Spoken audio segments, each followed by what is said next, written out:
Какими российскими товарами вы пользуетесь? Продуктами. Хлеб, молоко, все основные продукты российские. А одежда, техника, что-нибудь? Техника нет, одежды вряд ли. Мне кажется, нет, русской одежды нету. Продукты питания, одежду, А какую одежду российскую? джемпера, костюмы. Стиль, наверное, российский. Даже не могу сказать сразу, если честно. Продуктами то точно сейчас, когда введены санкции. Носками? Наверное, все российские. Я не знаю, телевизоры, компьютеры. Не знаю, какие дети покупают. У нас компьютера нет. Я даже не знаю, какая у меня фирма. Вот я сапоги взяла в фестивалике, я не смотрела. Понравились, взяла, даже толком не знаю. А сыну подарила вот дрель. Я не знаю тоже, чья фирма.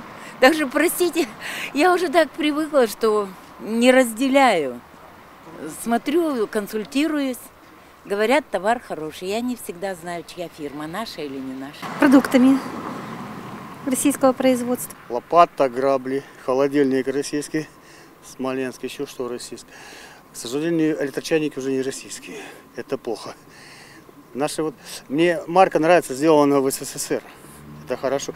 Но сделана в России, но подразумеваем Китай. Потому что сейчас все идет оттуда. Короче, загубили мы производство, если честно. Машины пользуемся. Девятка, Лада, 99. А одежду? Ну, одежду нет, редко.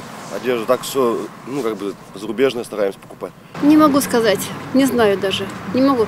Слеты не могу. Это Зеленецкая птицефабрика. А одежда, техника, что-то такое? Одежда такая.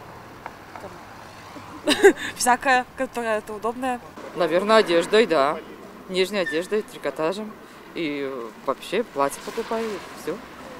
Нашими местными товарами. Местными, но российскими, да. Я не знаю даже. Техники. У меня, по-моему, телевизор русский дома стоит.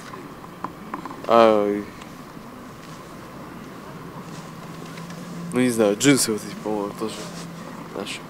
Вот так, в принципе. Я снова много пользуюсь.